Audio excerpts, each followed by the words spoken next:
Assalamualaikum warahmatullahi wabarakatuh.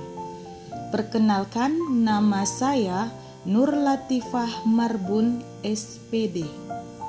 Dengan aksi nyata modul pelatihan kurikulum. Kali ini kita akan membahas mengapa kurikulum perlu dirubah. Nah, sebelumnya mari kita mengingat kembali apa itu kurikulum. Kurikulum merupakan panduan pembelajaran pada satuan pendidikan di mana dapat dimaknai sebagai titik awal sampai titik akhir dari pengalaman belajar peserta didik. Kurikulum itu kompleks dan multidimensi.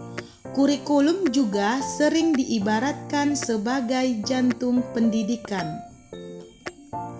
Selanjutnya, mari kita lihat komponen apa saja yang ada di dalam kurikulum. Kurikulum memiliki komponen-komponen yang saling terintegrasi satu sama lain. Komponen-komponen utama kurikulum yaitu yang pertama tujuan, kedua materi, 3 strategi pembelajaran, 4 organisasi kurikulum, dan 5 evaluasi. Apa pentingnya perubahan kurikulum? Mungkin kita bertanya, mengapa kurikulum selalu berubah-ubah? Alasannya adalah menyesuaikan dengan kebutuhan peserta didik dan perkembangan zaman.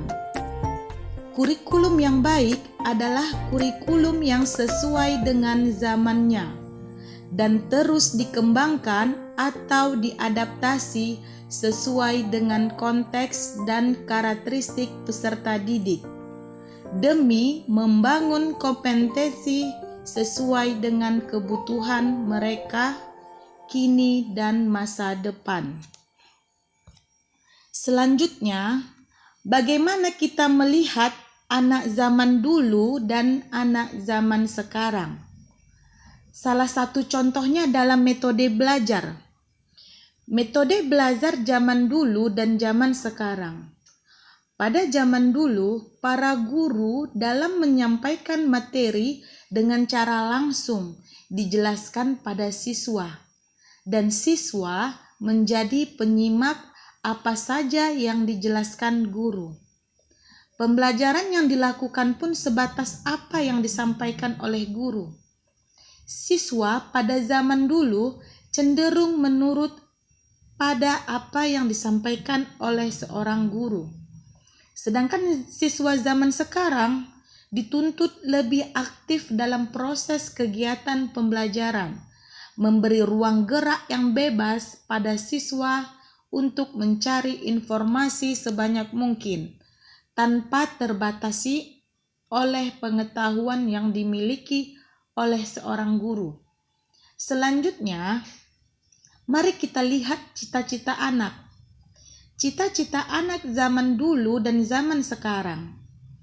Cita-cita anak zaman dulu contohnya seperti dokter, guru, dan polisi jadi cita-cita favorit. Kini semuanya telah bergeser. Dulu anak-anak belum banyak terpapar televisi dan internet. Jadi, yang mereka jadikan role model adalah orang-orang yang mereka lihat dalam keseharian. Ketika mereka sakit, dokter akan menyembuhkan mereka. Di sekolah, guru-gurulah yang membantu mereka belajar. Sedangkan ketika jalanan sedang semraut atau ada kejahatan, polisilah yang turun tangan.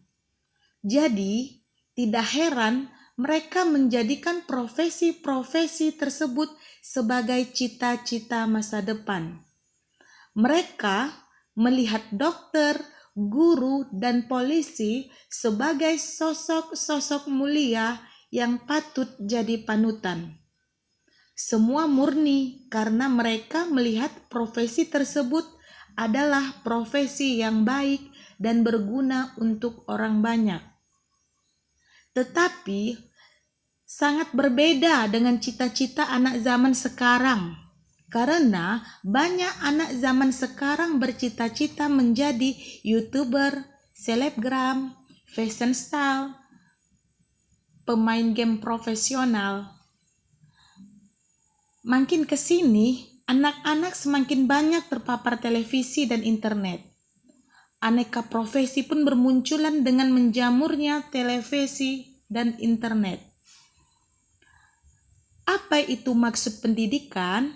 Menurut Bapak Ki Hajar Dewantara, menuntun segala kekuatan kodrat yang ada pada anak-anak itu agar mereka dapat mencapai keselamatan dan kebahagiaan yang setinggi-tingginya, baik sebagai manusia maupun sebagai anggota masyarakat. Dan selanjutnya, bagaimana kita sebagai guru? Kita juga harus bisa mengikuti perkembangan zaman agar bisa menyesuaikan dengan anak didik supaya tahu sikap perilaku ke depan.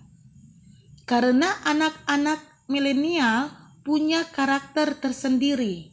Ikutilah mereka untuk bisa mengarahkan ke arah jalan yang baik dan benar, sehingga melahirkan anak yang unggul.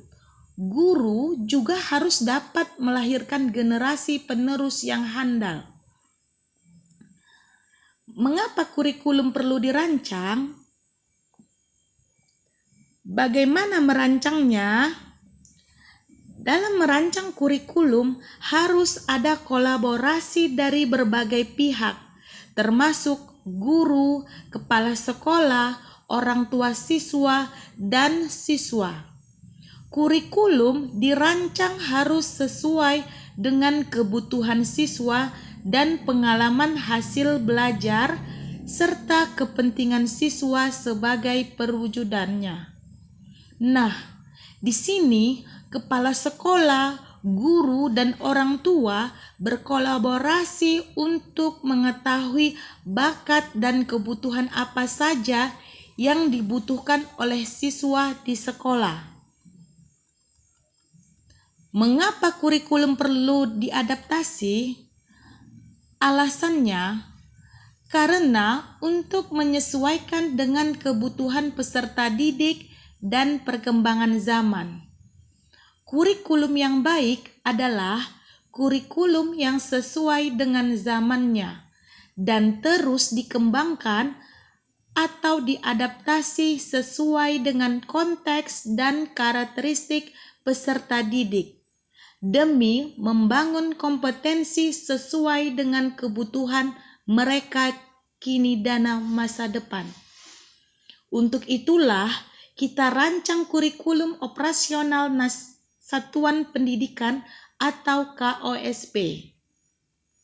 Selanjutnya, bagaimana langkah-langkah pengembangan KOSP? Yang pertama, menganalisis konteks karakteristik satuan pendidikan. Kedua, merumuskan visi, misi, tujuan. Kita harus merumuskan tujuan apa yang akan dicapai melalui KOSP tersebut. Ketiga, menentukan pengorganisasian pembelajaran.